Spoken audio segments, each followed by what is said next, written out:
Limiting global warming to 2 degrees Celsius will not prevent destructive and deadly climate impacts, as once hoped, dozens of experts concluded in a score of scientific studies released Monday.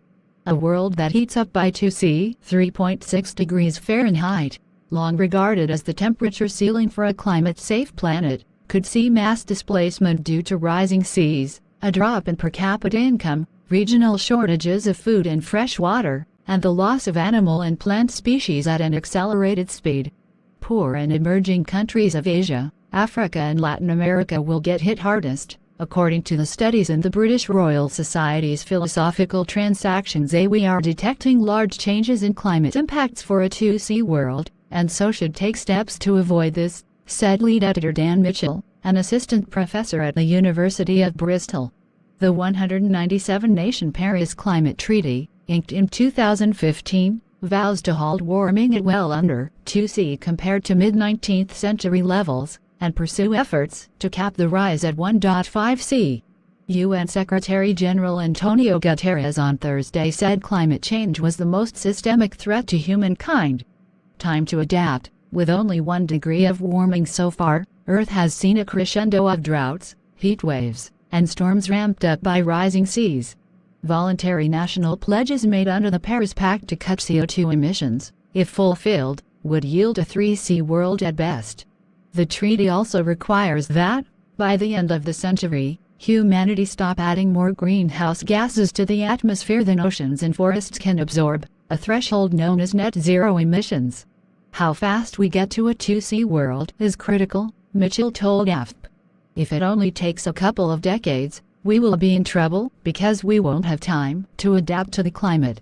Among the conclusions found in the new studies, economic growth, researchers led by Felix Paradis, an economist at the University of Oxford, predict that 2 degrees of global warming will see GDP per person drop, on average, 13% by 2100, once costly climate change impacts are factored in. A 2°C world will also show significant negative impact on the rates of economic growth, Paradis told AFP. Under a 1.5°C scenario, he added, growth projections are near indistinguishable from current conditions. Rising seas. Under a 2°C scenario, oceans rise about half a meter over the course of the 21th century, but well over a meter by 2300, another study found.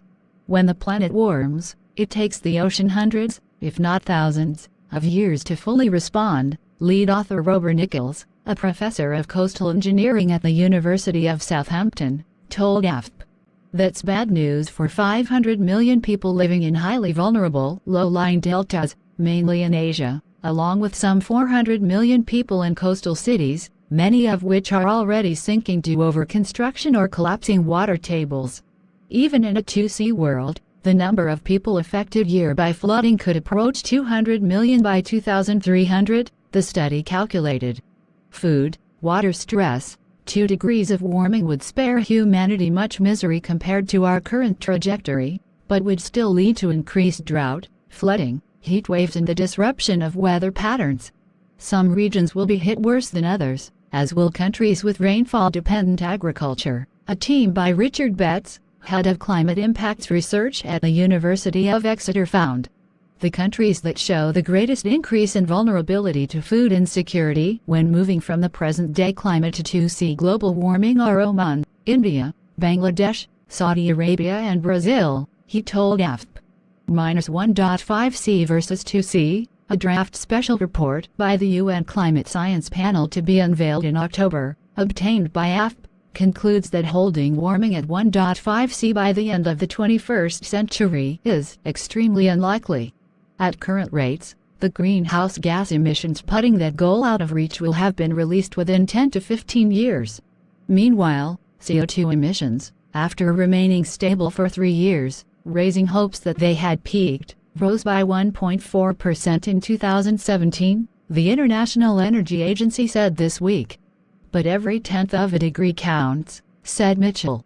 Even if we can't limit global temperature increase to 1.5°C, but can limit it to 1.7°C or 1.8°C, this is still hugely more beneficial than just giving up, he told AFP.